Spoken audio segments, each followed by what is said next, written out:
आज हम बात करने जा रहे हैं उस मामले की जिसने बिहार चुनाव में सियासत में पूरी तरीके से भूचाल ला दिया है। लालू प्रसाद यादव, राबड़ी देवी और तेजस्वी यादव पर लगे आईआरसीटीसी की घोटाले के आरोप ने आरजेडी कैंप के में चुनाव से ठीक पहले भूचाल और खलबली मचा दी। आखिर क्या है ये घोटाला और क्या कोर्ट कंप्रोमाइज्ड है जैसा कि तेजस्वी बोल रहे हैं, और इस जो ये आरोप लगा है उससे बिहार चुनाव में आरजेडी को कितना इम्पैक्ट पड़ेगा, सब कुछ जानेंगे हम इस वीडियो में। एनडीए सरकार से पहले यूपीए की सरकार थी जिसमें लालू जी बहुत लंबे समय तक रेल मंत्री बने रहे। जब वो 5 साल के लिए रेल मंत्री थे तब उसी बीच में कुछ ऐसी घटना घटी जिसको आज आईआरसीटीसी स्कैम के तौर पे देखा जा रहा है। ये पूरा मामला उसी से जुड़ा है। IRCTC, Indian railway catering and tourism corporation, यह एक तरह की सरकार द्वारा बनाई गई कंपनी है। समझिए कि इसके शेयर अन्य लोग भी खरीद सकते हैं। जैसे आईआरसीटीसी के लगभग 62% हिस्सेदारी भारत सरकार के पास है। इसके अलावा अन्य कंपनियों को भी इसमें कुछ शेयर बेचे गए हैं। एक प्राइवेट कंपनी की तरह काम करती है जिसके पास टिकट बुकिंग, कैटरिंग और टूरिज्म सर्विस जैसी जिम्मेदारियां हैं। इंडियन रेलवे से संबंधित सभी कार्य जैसे कैटरिंग, टूर पैकेज, बुकिंग्स आदि सब आईआरसीटीसी संभालती है। इसके देश भर में कई होटल्स हैं जहां पे यात्रियों को ठहरने की व्यवस्था की जाती है। यानी आप आईआरसीटीसी के माध्यम से उन सभी होटलों को बुक कर सकते हैं। अब इसी से जुड़ा जो ये घोटाला है वो है, लालू प्रसाद यादव जब यूपीए सरकार में 2004 से 2009 तक रेलवे मंत्री थे, उस समय आईआरसीटीसी 2 होटल किराए पर चलाने का फैसला लेती है। रिपोर्ट्स के मुताबिक इसी फैसले के दौरान पटना में एक जमीन की बिक्री होती है और यहीं से इस घोटाले की शुरुआत हुई। कहा जाता है कि पटना में चाणक्य होटल नाम का एक होटल था जिसका मालिक मैसर्स सुजाता होटल्स है। ये कंपनी जो चाणक्य होटल चलाती है पटना के सुगना मोड़ स्थित लगभग 3 एकड़ जमीन 1.47 करोड़ में बेचती है। यह जमीन खरीदने वाली कंपनी का नाम था डिलाइट मार्केटिंग्स, जिसके मालिक आरजेडी के सांसद प्रेमचंद गुप्ता थे।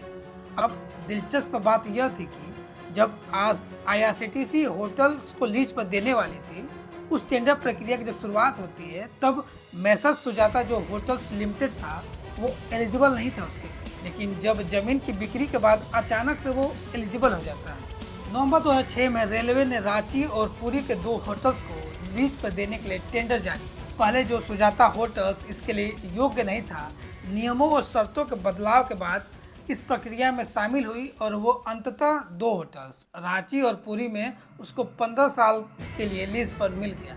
अब कहानी का मोड़ यह है कि डिलाइट मार्केटिंग्स जो प्रेमचंद गुप्ता की कंपनी थी जिसने 1.5 करोड़ में लगभग जमीन खरीदी थी, 14 में वही जमीन लारा प्रोजेक्ट्स नामक कंपनी को बेच दी। ये जो कंपनी है लारा, वो लालू और राबड़ी देवी की कंपनी थी। कंपनी ने अपने सारे शेयर्स मात्र 64 लाख में लारा प्रोजेक्ट्स को बेच दिया, यानी 1.5 करोड़ की कीमती जमीन मात्र 64 लाख में बेच दी। बाद में यही जमीन राबड़ी और लालू की कंपनी लारा प्रोजेक्ट्स के नाम पर दर्ज हो गई, जहाँ पे एक भव्य मॉल बनाने की योजना। बीजेपी के नेता जो स्वर्गीय सुशील मोदी जी ने लालू परिवार पे आरोप लगाया, यह पूरी गड़बड़ी लालू परिवार द्वारा की गई।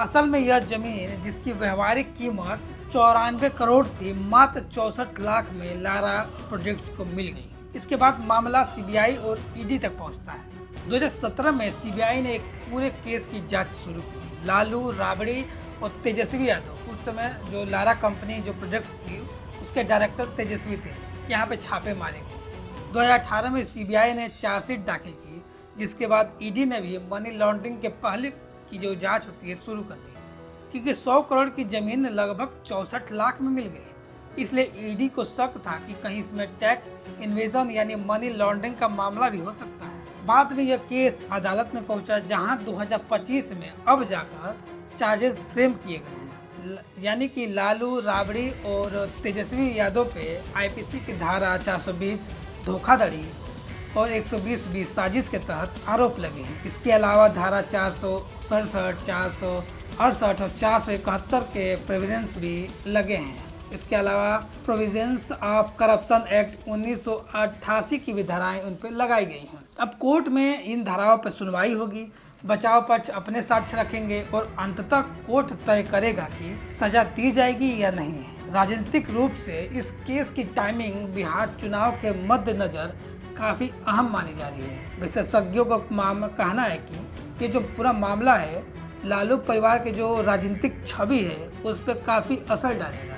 तेजस्वी ने इस बात पे एक ट्वीट किया, उसमें उन्होंने लिखा कि कुछ महीने पहले जब अमित शाह बिहार दौरे पे थे तब उन्होंने कहा था कि महीने भर के अंदर ये इलेक्शन लड़ने लायक नहीं बचेंगे। तब इसमें तेजस्वी का जो कहना है, उनका कहना है कि क्या कोर्ट कॉम्प्रोमाइज्ड है, क्या सेंटर के कहने पे कोर्ट ने यह जो चार्जेस हैं, जो ये करप्शन वाला केस है, इस समय पे उसकी सुनवाई की है। इसकी क्या मामले हैं क्या नहीं मामले हैं ये तो आने वाला समय ही बताएगा। लेकिन जो ये पूरा मामला IRCTC का जो घोटाला हुआ है, यह आने वाले जो भी पार्टियां हैं वो आरजेडी के खिलाफ बहुत ज़्यादा यूज करने वाली हैं और इससे आने वाले जो चुनाव है उस पर काफ़ी प्रभाव पड़ेगा। तो आपको क्या लगता है, यह चुनाव को बीजेपी और एनडीए के पक्ष में करने के लिए यह जो मामला भी उठा है, यह सही रहेगा या नहीं रहेगा? अपनी राय कमेंट बॉक्स में ज़रूर दें।